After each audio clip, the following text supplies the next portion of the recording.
Time for our weekending strategy session with political commentator Jerry Nichols, coming to us from downtown Toronto.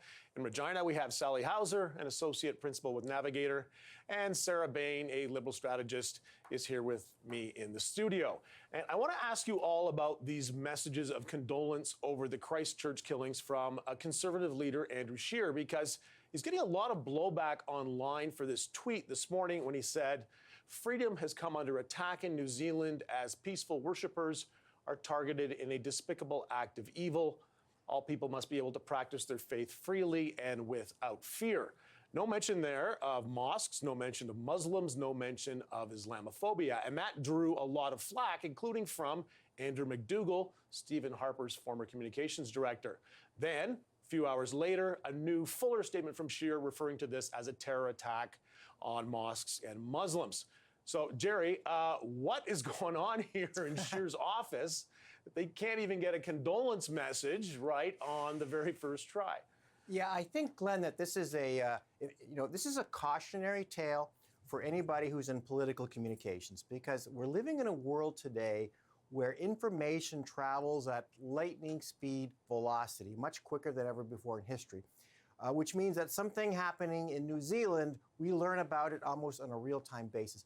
And this puts a tremendous pressure on a communications team to come up with a response, to come up with a statement very, very quickly. Because, you know, if something happens at midnight, the media is going to be looking at your Twitter feed at 12:01 to get your response. And I think in this case, the Conservative communicators were not up to the challenge, and they came up with a message that wasn't really in sync with what people were thinking. And I think politically for Scheer, the problem with this is it left him open to attacks that, he's sympathetic to, right-wing, racist, white nationals or whatever. And this is going to be a constant theme against Scheer from now till October.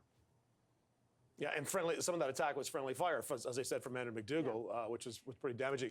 Sarah, the initial statement focused on religious freedom, and I guess, yes, it is an issue of religious freedom, but it seems much more. It's a mass murder of people, probably considered a hate crime because it was targeting people of a certain faith.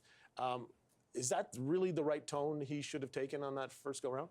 Well, I'd like to start off by saying, and I wasn't necessarily thinking this until Jerry pointed out that this was a lack of communications technique or effort.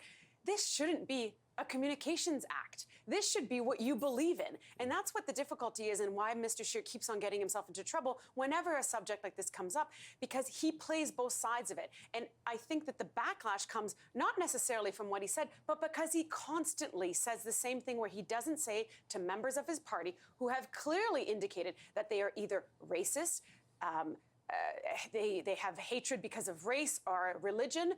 There's names for these things, and Mr. Scheer doesn't name them clearly, and he doesn't say to these individuals, "You have no place in my party if you have these views." That's why Mr. Scheer keeps on getting into trouble. Yeah, and I noticed after the synagogue attacks in Pittsburgh last year that Scheer was very forceful, calling it anti-Semitism and referring it to a synagogue. Terrorism, anti-Semitism. Yeah. There are words that he can choose to use here. You don't have to look for these words. They exist. Right. And he constantly doesn't say to his members in his party, "If you have these views, you cannot stay in our party." Right. Sarah, Jagmeet Singh referred to the killings initially on his first take at this as an act of terror, and tweeted that Islamophobia kills and has no place anywhere in the world. Why do you think Scheer was slow to call this terror against Muslims? I almost have less of a criticism about the words of the tweet. In a way, I think if it had come from another politician, people wouldn't have jumped on it so quickly. What concerns me more is the actions that are repeatedly taken that leads people to believe that Scheer doesn't believe the words he's saying, that believe that tweet was dog whistle. We're in a position, not just in North America, not just in Canada, but globally, where we are seeing an increase in this type of white supremacist terrorism. And it's because fear and anger are the easiest of emotions to stoke. And unfortunately, politicians, particularly on the right, now view this as a way for electoral gain. And that is a problem. And political parties can come come out and say, like, we're not racist, but sorry, like, you know, we're not technically racist, but we're number one with racist is not a good way to operate a political party. When you look at the Yellow Vest Canada Facebook page and the responses to this attack, they're horrifying, not only cheering this, but actively calling for more of the same. You know, and this is a group that not only Mr. Scheer, but other politicians across Canada have spoken to. Mr. Scheer has shared a stage with a self-avowed white nationalist. And I'm sorry, if you've got somebody who is friends with a bunch of white nationalists, then you just have a group of white nationalists. And until we convince politicians that this is electorally detrimental, as opposed to electorally beneficial, then we are going to see more of the same, unfortunately.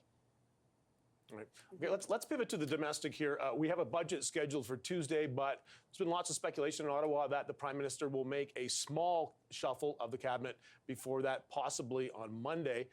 Jerry, do you think that's going to happen? I think it might happen because I think he wants to get this out of the way as quickly as possible. I mean, let's face it, Glenn, Ottawa, our Liberal cabinet shuffles have lost their novelty. We've seen a lot of them. This is the third one. It would be the third one of the year. Yes, you're right. That's right. So, I mean, there's almost a bi-weekly occurrence. That's right. So there's not going to be a lot of news value to it, I would suspect. And the only news value that there is to it is going to be to remind people about why he's having this cabinet shuffle and why he's had resignations in his cabinet. So I don't think there's going to be a lot of foo-for-ah about this. I don't think they're going to really want to do much. I think they just want to get it out as quickly as possible if they can get onto the budget, because that's what they want to talk about. Yeah, the glaring issue there is we don't have a permanent Treasury Board president right now after Jane Philpott resigned. Sally, how important is it to get all the cabinet positions locked down before the budget is announced? Well, you know, every day they're shuffling, right? The Liberals. It's a difficult position to be in. You know, I mean, if Jody Wilson-Raybould hadn't been a cabinet minister and a member of Parliament, she should have been their issue manager because she seems to be handling this extraordinarily well, where the Central Party doesn't so much. Listen, you got to get it out of the way. You got to. I mean, it's too late to. It's been 5 weeks of ripping a Band-Aid off. You know, the slowest Band-Aid ripping that ever occurred. But you got to get it done. Get it out of the way.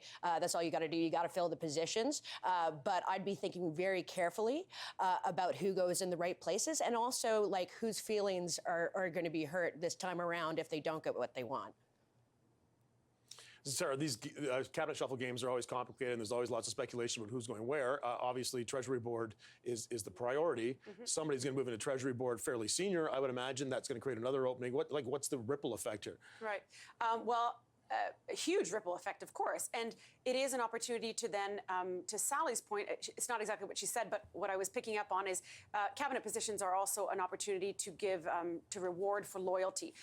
So I do think that it is an important announcement, but I do not think that it's going to be happening before the budget because the government, budgets are a really, really big deal. And a lot of effort needs to go into making sure that the budget goes well because the budget that they present is the budget they're going into the next election with.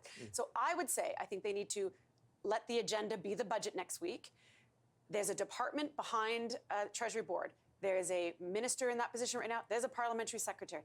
It is okay to wait another week or a couple weeks. You think? There is no rule about how long a prime minister needs to take to fill positions in that is his decision or her decision. So I would say next week is budget week. Let us focus on that and then I'm going to bet you a drink at Riviera that the budget shuffle comes before that. I have no inside information. Neither do I. But I'm I'll just take speculating. that bet. Okay. We can't end the week without talking again about the SNC-Lavalin affair. Former Attorney General Jody Wilson-Raybould is running again as a Liberal candidate in Vancouver. But she sent out a letter to her constituents this week saying the uproar over SNC was a wake-up call, and she referred to the old cynical view of politics. Jerry, do you think this is still sustainable that she's running as a Liberal candidate while openly criticizing the Trudeau government in this way? Yeah, it's really hard to believe. I mean, she's calling out her boss. It's almost as if she's running a parallel party within the Liberal Party. She's gone from sort of bitter cabinet minister to martyr to political hero. Now she's the champion of reform. So she's done a really good job of sort of creating a persona for herself. And it's, Justin Trudeau's got to make a decision. And I know it's bad optics to kick her out of the party, but I think he has to do it for the sake of party discipline and the sake of party morale. Right. Sally, really quick, in or out for Jody Wilson-Raybould? I would say in. I don't see how he kicks her out. I mean, I agree with Jerry, but talking about the cynicism of it, it's almost like the university scandal. People know that the game is rigged against them, but they hate to see it laid naked and bare like this. So it's a good place for her to be talking about that kind of old-style politics and corruption. Last word to you, Sarah. Can the Prime Minister keep Jody Wilson-Raybould in cabinet if she keeps sniping at him from inside the tent? Yeah, I think the answer is yes, he can keep her. And I actually think that this is Sorry, in caucus, I meant to say. Yeah, I think he can keep her in caucus. And I think the only thing that I would remind everybody is that this is not a thing about politics. This is the way our country works. This is the democracy that we live in. These are the laws. If you want to make changes and reforms, it's by being at the table and being a team member. So I think that that's an important lesson. I'm not saying it to anyone. I'm just saying it is important to remember it's by being at the table that you get to make reforms. Great. Okay, thank you all for doing this. I'll have to leave it there.